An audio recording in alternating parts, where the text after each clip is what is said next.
welcome to Citizens Climate Lobby's July meeting. Thank you all for being here today. I'm Flannery Winchester. I'm a member of CCL's staff. Mark was off this week, so I will be hosting the call today. Our guest speaker for today is Dr. Renee Lertzman. For more than 20 years, Dr. Lertzman has been a pioneer in bridging the areas of psychological research and sustainability. She brought those ideas to life in her popular TED Talk called How to Turn Climate Anxiety into Action. Dr. Lertzman is an internationally recognized thought leader and advisor, working with institutions like the World Wildlife Fund, the White House Social and Behavioral Sciences Team, the National Center for Atmospheric Research, Columbia University, and many more. Her work has been featured in the New York Times, the Washington Post, the Guardian, and even at some of our past conferences and events here at CCL. So thank you, Dr. Lertzman, for being here with us today, and we're looking forward to hearing from you in just a few minutes. Before I hand it over to you, I want to tell you a little bit about the 662 and counting climate advocates that we have on the call with us today.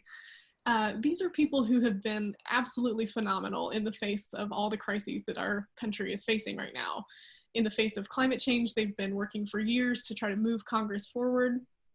In the face of the COVID-19 pandemic, they've pivoted their activities to be socially distant and continued pushing for climate solutions, all while taking care of themselves and their families and their communities.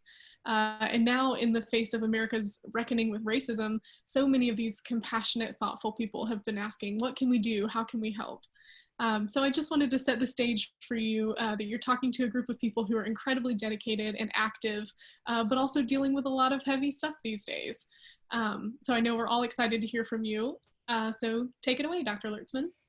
Thank you. Thank you, Flannery. And thanks to CCL for inviting me to spend some time with you. I am a really big supporter and fan of CCL for so many reasons, particularly because of the way that you model an approach that is really based on inclusivity and empowerment and the kind of, skill building and theory of change that really is based on understanding that we each have tremendous potential and capacity in ourselves to be really effective. So it's very inspiring and an honor to be with you. I'm going to actually set my timer here so I can be mindful of wanting to ensure we have time for questions and discussion, conversation. So I am just going to set the stage a bit for how I'm coming to this topic and these issues. So as you mentioned, I'm coming from a psychological background and orientation. And if you've seen my TED Talk, I speak a bit about the origins of that story, which is that from my very early experiences being exposed to climate change and environmental threats, I experienced it very viscerally as a deeply emotional, mental, behavioral impact.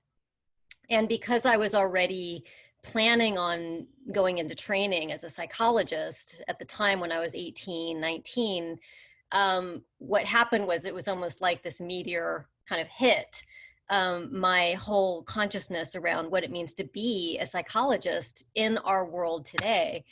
And from that point on, for me, these domains of climate change and environmental issues are inherently deeply psychological. And I think that, this was like going back a number of decades now, and we continue to learn more about what that means. It's a very evolving field, but I want to just start by setting the context that if we were to accept that climate change is a form of trauma, that it has a traumatic impact on us in many, many, many different ways, whether it's direct, visceral, vulnerable communities, whether it's emotional trauma, whether it's cognitive, kind of the cognitive dissonance where we're feeling like we're suddenly in what I talk about as the double bind, where you're just like, I don't even know how to think about this. I don't know what I can possibly do about this. If we really accept that climate is a type of trauma and that it evokes an array of emotional responses, it changes everything about how we do our climate work. It changes how we communicate. It changes how we design our campaigns. It changes our strategies. It changes our theories of change. I was listening to the video, which was brilliant, before we went live. And I loved hearing the reference to, we need to meet people where they are and we need to really connect with people and so forth, which is all totally right on point. I think it needs to go further. And I think that for those of us working on the front lines of climate advocacy, and regardless of your position and your background and your, disciplinary orientation, I believe that we each need to become more skilled in understanding the emotional, psychological terrain that we are in, whether we like it or not, right? And it really means going beyond thinking about values. It means going beyond thinking about what do people believe. It's actually going to, the level of how does, anxiety, how does that change the way that we process information? How does fear, how does, how do all these things that this issue is inevitably going to evoke for people? And to do that in a way that avoids the tendency to want to then sort of get away from all those complicated, difficult responses and feelings. And we want to then become basically cheerleaders and solutioneers. And we want to stay positive and we want to stay really upbeat because we want to get away from all the negative, all the unpleasant, uncomfortable feelings and psychological responses that this issue does and will evoke. I don't care who you are, it will do that. And so that's what I want to spend some time talking with you about and offering some ways of framing this and thinking about this that I hope can support you and, equip you to be more effective in the work that we're doing. So I do have some slides, and I understand not everyone is watching, so I'm going to do my best to not rely too much on the visual, but I'm going to run through these for those who can watch, and I'm going to share now. All right, can you see my screen? Yes. Cool, awesome. Okay, here we go. Okay, so as I mentioned, I've been kind of working at this interface of climate change, environment, and psychology for, a long time. And back in the day, not many people were talking about this connection. Now it's really hit, which is really good news for us.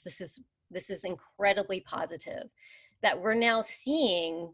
This is just almost a random collection of pieces that have been coming out in the past, recent several weeks in mainstream media outlets, basically giving voice and articulating and naming the relationship of climate change, environmental degradation and anxiety. And, we're seeing terms like eco-anxiety, we're seeing terms of climate grief, that kind of thing. It's really hit. So that's all really good. And that's the moment that we're in right now. And it's only increasing, of course, with COVID-19, with the racial inequity kind of the explosion into our consciousness of all this stuff that's been going on for so long. It's now kind of burst through our consciousness, can't be ignored anymore. And that's the moment that we're living in right now. And I would say, and I wrote about, there's an article that came out recently in Dame magazine, interview where I talk about how seeing what's going on right now through the lens of trauma is actually really constructive. It's really helps us. So I want to also just signal that it's not only me that's speaking and articulating these things, but I exist within a community of incredibly insightful, wise, and experienced clinicians who have been working on the front lines of trauma in a clinical world for quite some time, who are now bridging those worlds with climate change. So we've got Caroline Hickman in the UK, Leslie Davenport based in the US, whose book, she's working on a new book actually right now about children and climate change and how to communicate with children. Let's see if I can move. I can't see my full screen. I think the next person is Wendy Greenspun, and she's in, let me just see if I can move my Zoom thing. Yeah, I can't, it's okay. So Wendy is at Columbia, based in New York. Lise Van Susteren, who has a new book that's just come out, which I think has done some work with CCL, Emotional Inflammation, I think is the book, and Britt Ray. And Britt Ray is a young broadcaster, writer, has a new book coming out next year called Generation Dread, very insightful, speaking to younger generations impacted by eco-anxiety. So the tendency, I want to kind of present my infographic here, which is that the tendency that we've had for quite some time working in this space is that there's the bad news, the devastating impacts, the risk if we don't act faster, what's actually already going on now, and a tendency to want to then kind of ricochet from the bad news into here are the solutions, which makes a lot of sense. I mean, it kind of has a rational logic to it when you think about, well, if there's a problem, then you've got to have a solution, right? Which we do. So I'm not discounting that. Hold on just a second. Let me just move my Zoom so it's not blocking my view. There we go. Okay.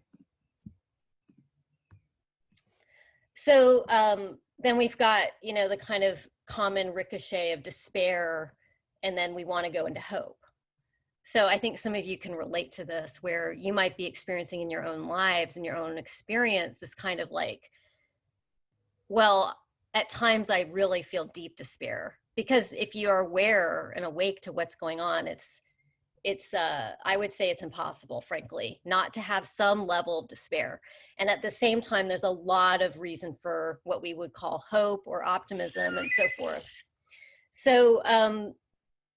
So this is this kind of common ricochet. And what I want to suggest to you all is that we blow those ricochets, those binaries up, and that we really force ourselves to be more nuanced and more complex and complicated in how we relate to the hard, painful feelings and stuff that comes up, with the need to be motivated and to feel inspired and to feel kind of energized in doing this work.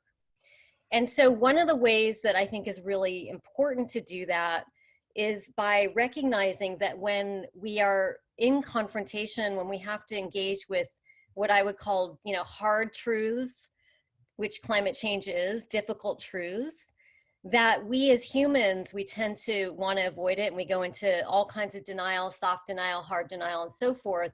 And a more kind of common type of denial, which is disavowal, where people actually are aware. So there's polls that go out with the 6 Americas, and you could have as many surveys as you want go out, and you will find that a lot of people will say in the surveys and the polls, I care, or I'm aware that this is an issue, and there's nothing happening, very little happening. And that's a really good example of how we have this ability to know and not really feel it. It sort of remains at an intellectual level, and we go into the disavowal, which is I'm choosing to, kind of not deal with that right now and carry on with my life. And there's the rationalizing, right? These are all defense mechanisms. These are all strategies that we use. And so the tendency is that we feel from those on the front lines that we have to become cheerleaders, that we have to try to persuade and motivate people to kind of see our side. And what I want to posit to you is that's a false assumption. That's actually not correct. So I'm just a few more minutes, so I'm going to run through this pretty quickly here, which is that, you know, people can tell when they are being pitched, when they're being, you know, kind of cheerleaded at. And I have a quote on the slide that by Peter Senge, which is really wise. People don't resist change, they resist being changed. And so the thing is that we have this incredible radar that goes off when we can tell if someone is coming to us with an agenda who's trying to change us, which then poses a really, you know, a challenging question back on us, because we actually are trying to make change happen. So what are we supposed to do in that case, right?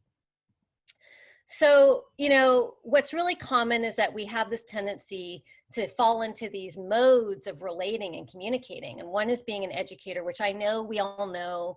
You know, I heard on the video, it's like giving people the fact information is not sufficient, but there's still a lot of educating that goes on. There's a tendency to want to, you know, be the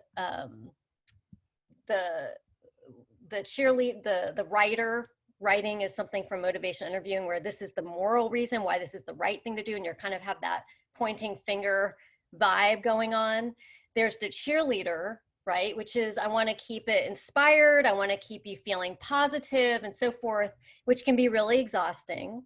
And what I want to suggest to you is that there's another way forward, which is what it means to be a guide.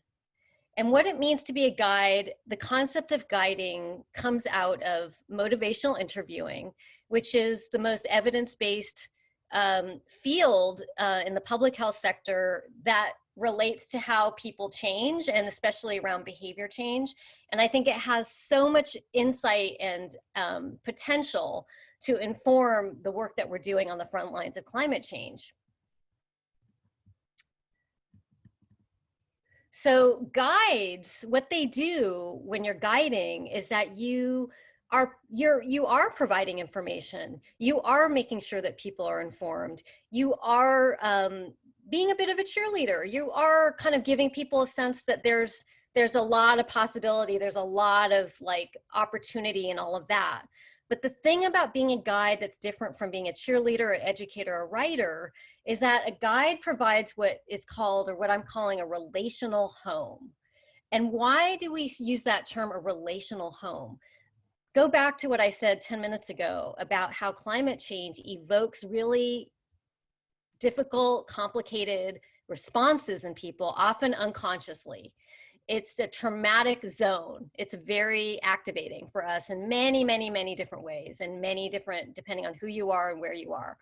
One of the things that we know from just best practice psychological work is that we are far more likely to engage with what's hard and to engage with change if we experience ourselves in a relational home, which is obviously a lot of what CCL is about. CCL is itself a relational home. Everyone on this call is experiencing this relational home right now. Another term for relational home is a container. So some of you may know the concept of a container from psychological practice, especially in the clinical world, which is that when we are in a container, we can actually handle and take hard stuff much more easily. There's a capacity, there's more resilience, there's more agility when we are in a container. Now, what is a container? A container doesn't necessarily mean two people sitting in a room, literally in a container. A container can also mean a narrative. A container can be a really amazing campaign. A container can be, bringing people together in small groups, like your regional meetings, like the events that I've actually been at with CCL. Those are containers. Now, the thing about containers that you want to really consider is how emotionally and psychologically safe are those containers. And that's where I think I'll wrap with my kind of final point here is, how do we relate with the hard stuff, and how do we make a home for the hard stuff? How do we welcome the difficult feelings and not be phobic about them or allergic to them and think that they're going to take us down.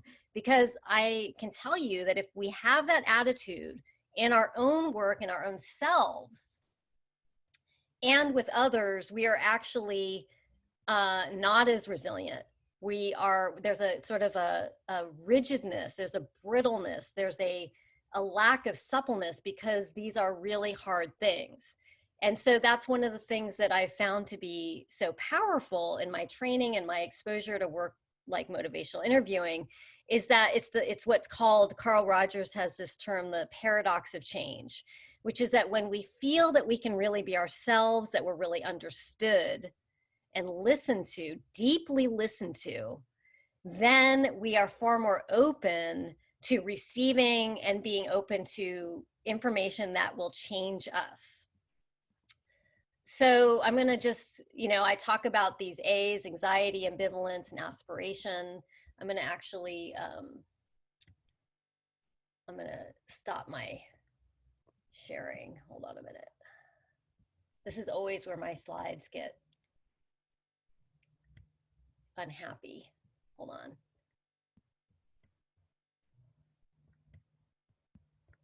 It'll take a minute.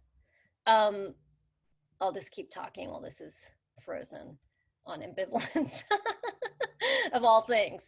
So that's a good point to end on. So I talk in my work about these 3 or 4 A's, and the 3 or 4 A's are anxiety, ambivalence, aspiration, and then I've added an anger. It's the 4th A, which is that, I'm not able to get out of this, hold on, which is, recognizing that usually these things are going on with people, in a variety of kind of levels, that there's anxieties that get evoked. Oops.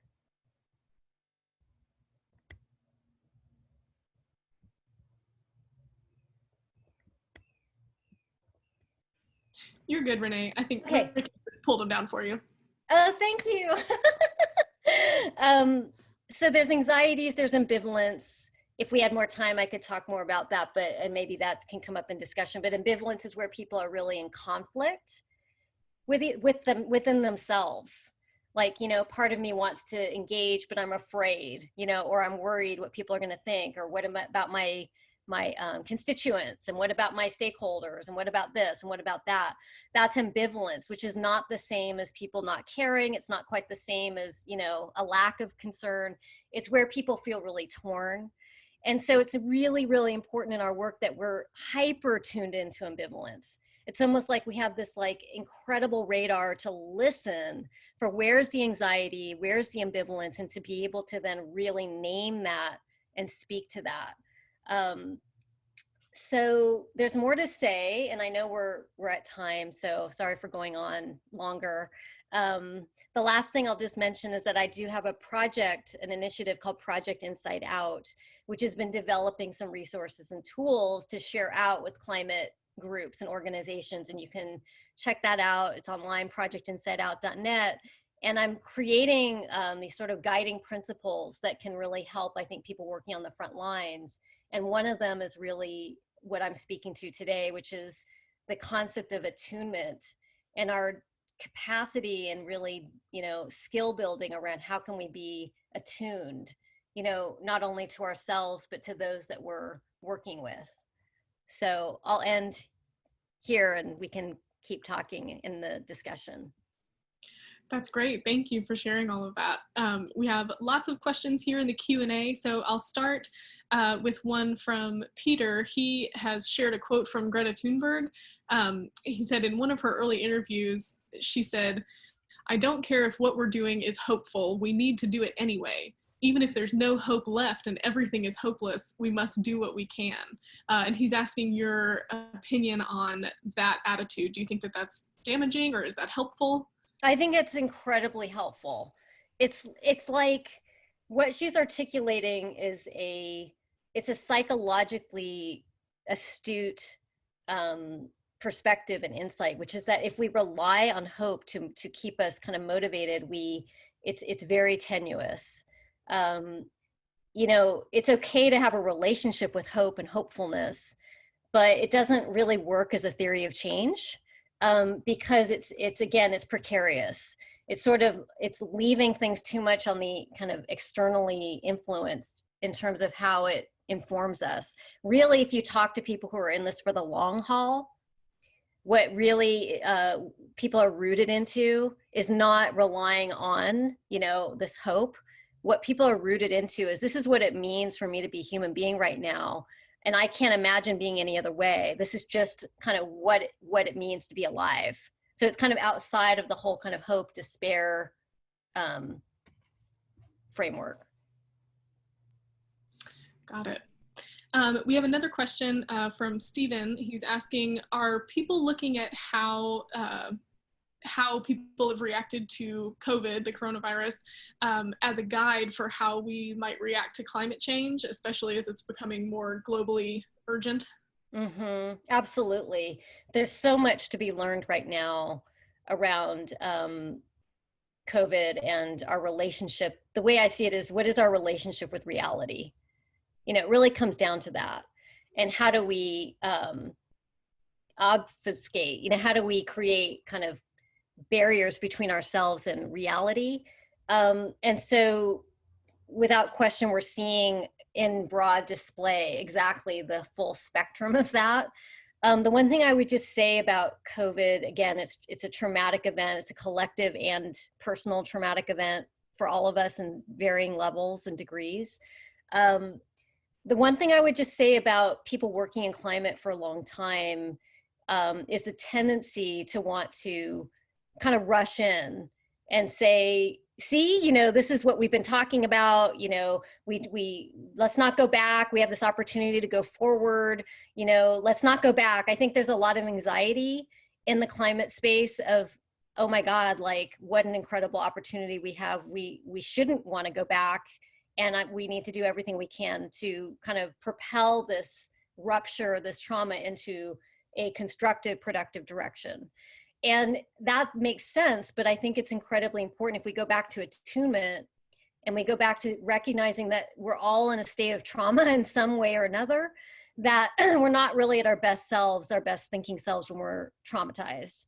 And so I think we need to tread with utmost compassion right now, which is to say, be a guide, think about motivational interviewing, use a lot of questions, allow people a lot of space for being listened to, being understood before we come in and offer solutions, ideas, information, suggestions, and so forth. Yeah, that makes sense. I had flagged a quote from one of your, the recent CNN piece that you published, that I would like to just read, if that's okay with you, so that folks are all on the same page. In this op-ed, you said that saying "of course" gives us permission to show up as our full, effective selves by first acknowledging our feelings. And you wrote, "Of course you feel sad. Of course you're worried about your kids and your family. Of course you feel angry but aren't sure why. Of course you're wondering where leadership is. Of course you're grieving for the losses that are happening and will continue. Of course you feel energized to show up as fully as you can. Of course you care." And you said, "We can all help each other and our beautiful and suffering planet right now by starting with saying to one person or a whole cast of thousands, 'Of course you feel that way.'"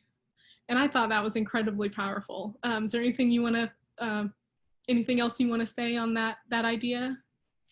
I would just, thank you. I would just say that there's something that happens when we hear the words "of course," or that we feel that our experience is validated, that happens at a neurochemical level, which is that we can shift. We can go from trying to protect ourselves and kind of defend my reality and my experience to, okay, you get me. I'm not crazy. I'm not alone. And that is the basis for moving forward into action. That's the basis to allow ourselves to access our prefrontal cortex and where our creativity and strategy and foresight lies. I guess I would turn it back on you as well, since you called that out, just to hear how that lands for you and what does that mean for you in the context of your work. Oh, sure. I mean, I think that it spoke to me because it's so it is so powerful, and it does resonate so much with how CCL approaches this work, which is that we don't often come in facts first, but like you saw in the video, we're trying to meet people where they are, and in some ways, we're trying to bring that of course message to where they are on climate change and say, you know, of course you're overwhelmed, of course you want to act and you have all these ideas and you're not sure where to start, and you know we try to do that in our I think in our work day to day. Definitely. And I just want to add that it's very, very hard to do this. It's not, I mean, when the stakes are so high and when we know what we know, I think it's the hardest thing for any human to do. So I don't want to downplay the toughness of it, that, you know, and again, you know, some of this comes out of the public health sector where people know a lot about, you know, addiction, about food, about diet and nutrition and all of that. And we have to sometimes sit on our hands. Like we have to actually hold back from jumping forward with, but don't you get it? Don't you see, if we don't do this, we're going to just be screwed. Like we have that incredible desire and impulse, which makes sense, but we're far more effective when we become skillful at knowing when to hold back, when to kind of pause and sit on what we know long enough to let others really come forward and feel heard and understood.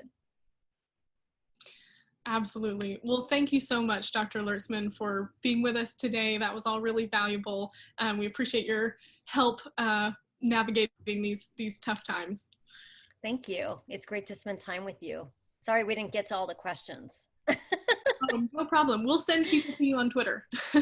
Awesome. All right. Thank you. Thank you so much. All right, so now we will go over some CCL news and successes since the last time that we met. So I'm about to throw a lot at you pretty quickly. So just a reminder for everyone, the recording of this call will be available afterward on CCL's YouTube channel. So if you want to go back over anything, you can watch it again later. So since we last met, we held our annual conference and lobbying for 2020. So this was our first all virtual June event. The conference had 4,685 participants across Zoom and our social media live streams. And from our Zoom data, we can see that 37 total countries were represented. So we had a few standouts among those. We had 29 folks tuning in from Canada, 24 from Colombia, and 15 from Mexico. So shout out to our international folks. And all these thousands of attendees got to hear from two sitting senators, Mike Braun and Chris Coons. We heard from one former congressional representative, Carlos Curbelo, and a former World Bank official, Rachel Kite. So if you missed any of that, you can see the conference programming on our YouTube channel.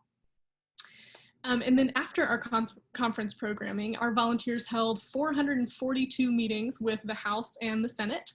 And then you guys also sent 1,917 messages to Congress through our Write Congress tool during the month of June, which is incredible.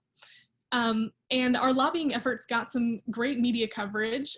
In particular, I want to give a shout out to our volunteers in Jacksonville, Florida. And Ricky, you can hop to the next slide. Our volunteers in Jacksonville, Florida sent out release to local reporters, and they got a great public radio story aired about their lobby meeting. So we'll put the link to that story in the chat so you can check it out. And then since the conference, Congress has really gotten back into the swing of working on climate change. So in the last few weeks, we've seen a new co-sponsor sign on to the Energy Innovation Act, Representative Tony Cardenas from California. So now there's a total of 81 members on this bill. And in addition to that, since our lobby meetings, we've seen 20 new co-sponsors sign on to the bills that were our secondary asks. And 13 of those were offices that we lobbied ourselves and asked them to sign on, so we can really see our impact on all of those bills. We've also seen the introduction of the Growing Climate Solutions Act in the Senate, which is evenly bipartisan with 2 Republicans and 2 Democrats. The Senate Agriculture Committee held a hearing on that bill, which indicates that they intend to mark it up and to move it out of committee. And then a House version of that bill was introduced by 5 Republicans and 5 Democrats. So this is really exciting progress to see Republicans and Democrats teaming up on this climate-focused bill, and we'll continue to build support for this bill into the summer and the fall. And another exciting piece of news is that the Reclaim Act has passed the House. This is our tweet where we posted about the news last week. This bill, the Reclaim Act, was one of our major asks during June lobbying this year, and it's something that CCL volunteers have been lobbying on since June 2019. It would allocate existing funds to clean up abandoned mines, which would create jobs in coal communities. And it was added to an infrastructure package, which has now passed the House. So our lobbying helped push this across the finish line. Congratulations to everybody who worked on this or who brought it up in your lobby meetings last month. And finally, the Select Committee on the Climate Crisis released a report with their recommendations for what Congress should do about climate change. And that report included carbon pricing. So one of the quotes from the report said, "Congress should put a price on carbon to correct the failure of the market to account for the costs of unmitigated pollution." So we'll have some more information and analysis about this up on CCL Community soon. But in general, it's exciting to see this big report come out of Congress showing that they're taking the issue seriously and that they see carbon pricing should be a part of the solution. So with all of that exciting news in mind, let's get to work this month. We are going full steam ahead. We're resuming our monthly calling campaigns. We're writing LTEs as much as we can do while staying socially distant. So specifically for July, our action sheet includes these suggestions. So first, you could invite your member of Congress to a virtual CCL meeting. Members of Congress are always looking for ways to connect with constituents during this time of social distancing, and you can help them do that. And just a reminder that we are nonpartisan, so this event or this meeting is not about supporting a candidate, but about hearing from your current representative. And also this month, you could ask prominent community leaders to show support for the Energy Innovation Act. You might start by reviewing the results of your June lobby meetings and ask yourselves what endorsements would be most useful to build support with your member of Congress. And then a quick action you can do is to tweet your thanks and appreciation to the co-sponsors of the Growing Climate Solutions Act. So these ideas and more details are all on the July action sheet. And in Canada, our volunteers will be pushing for meetings with their MPs and making more connections in their communities. So before we sign off today, I'd like you to save the date for our next conference. We'll hold it on December 5th and 6th, and it's going to be totally virtual, followed by lobbying. And this will be after the election, so we'll be headed into a new session of Congress, and we'll take this time to reset, refocus, re-energize for 2021 and beyond. So thanks everyone for being with us today. Thank you for everything that you're doing. Stay safe, and we'll see you next month.